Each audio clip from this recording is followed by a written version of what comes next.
কোথাও বেড়াতে যাওয়ার আগে অবশ্যই ভালোভাবে প্ল্যানিং করে তারপরে সেখানে যাওয়া উচিত, নাইলেই তো আমাদের মতো সমস্যায় পড়তে হবে। কেমন আছেন সবাই? আলহামদুলিল্লাহ আমরা ভালো আছি। নতুন আরেকটি ব্লগ শুরু করছি। আশা করছি আপনাদের সবার ভালো লাগবে।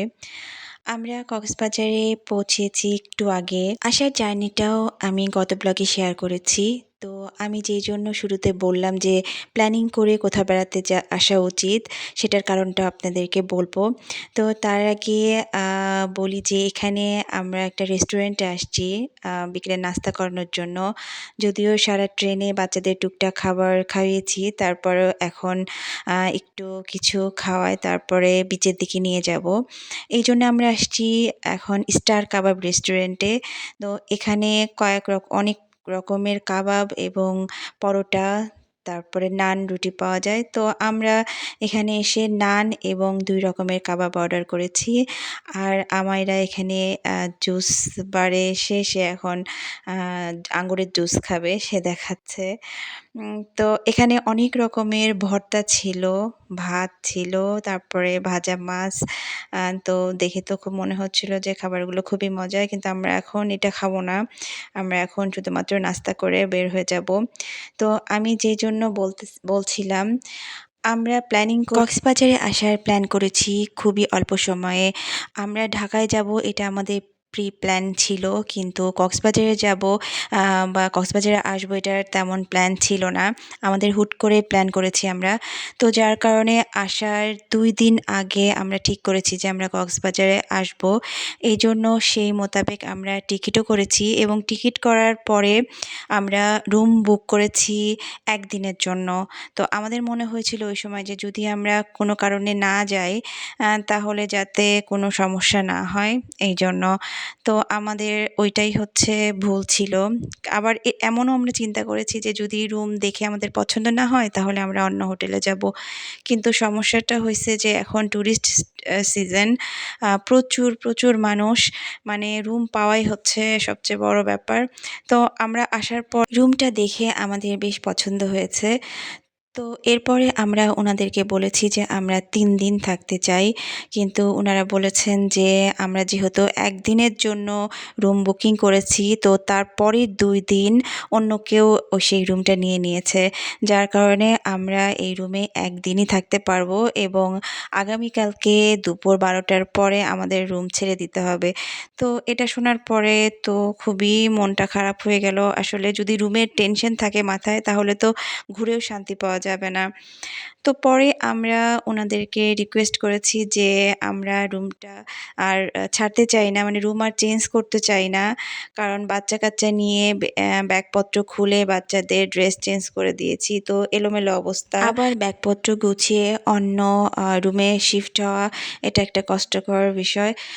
তো উনাদেরকে বলার পরে উনারা বলছেন যে আমরা যখন ট্রেনে উঠেছি তখনও যদি উনাদেরকে ফোন দিয়ে বলতাম যে আমরা আরও ২ দিনের জন্য রুম, মানে সময়টা বাড়াতে চাই, তাহলে উনারা করে দিতে পারত। তারপরে উনারা বলেছেন যে ঠিক আছে আমরা চেষ্টা করব। রাতে ডিনারের পরে যখন আমরা রুমে ফেরত যাব তখন আবার লবিতে একটু কথা বলে যেতে হবে যে উনারা রুম আরও ২ দিনের জন্য আমাদের দিতে পারবেন কিনা। তো দেখা যাক কি হয়।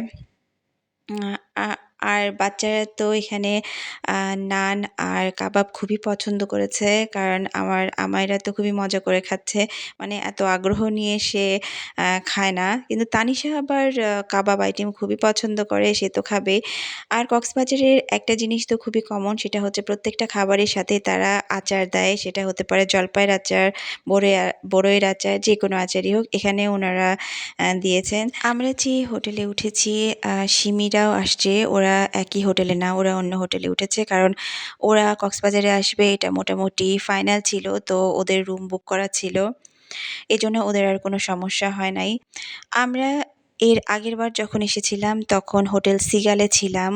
তখন আমরা এয়ারপোর্ট থেকে ওদেরই গাড়িতে করে আমাদের আ হোটেলে নিয়ে গেছে এবং আসার আগে থেকে আমাদের প্ল্যান করা ছিল যে আমরা ৪ দিন থাকবো।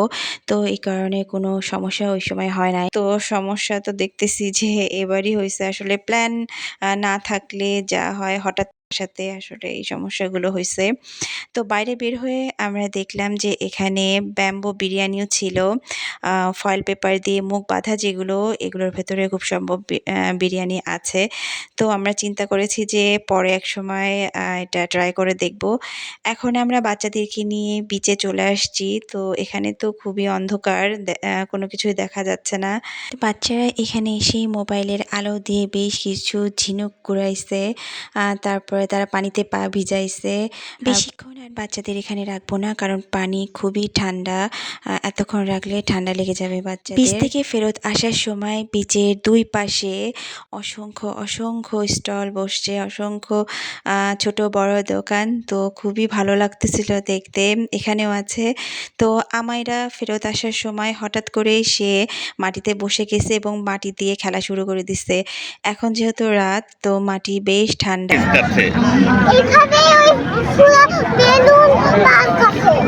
ওই যে আছে একটা মজার পার্কে যাচ্ছে অ্যাকুরিয়ামে, ওখানে অনেক ফিশ আছে। আসো তাতে আসো, আমরা তাতে চলে আসো।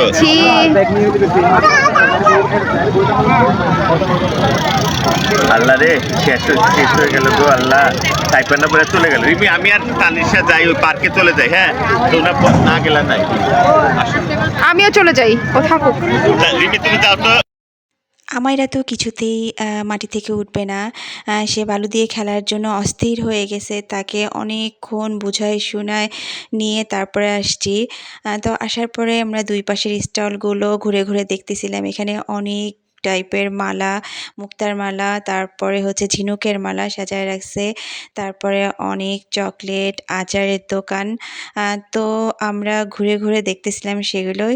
আর এই দোকানে আমরা আসছি অল্প কিছু আচার নিব, জাস্ট রুমে খাওয়ার জন্য। তো বাসায় নিয়ে যাওয়ার জন্য না। আমরা লাস্টে যেই দিন বাজার মানে কেনাকাটা করতে বের হব, তখন আমরা বেশি করে আচার কিনবো। তো এখন অল্প কিছু নিয়ে যাব শুধুমাত্র রুমে খাওয়ার জন্য। কিছু চকলেটও নিব বাচ্চাদের জন্য।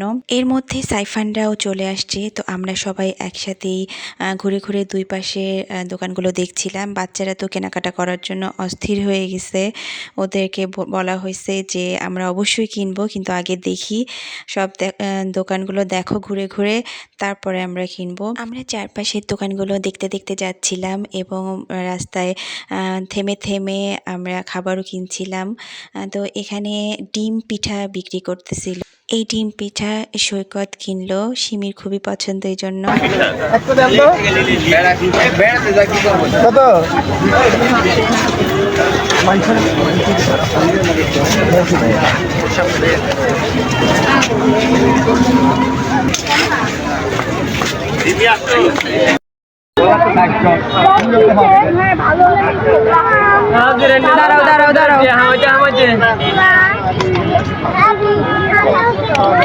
আজকের ভিডিওটি এখানেই শেষ করব। আর সামনে আরও অনেক মজার ভিডিও আসছে, আশা করছি সাথেই থাকবেন। আল্লাহ হাফেজ।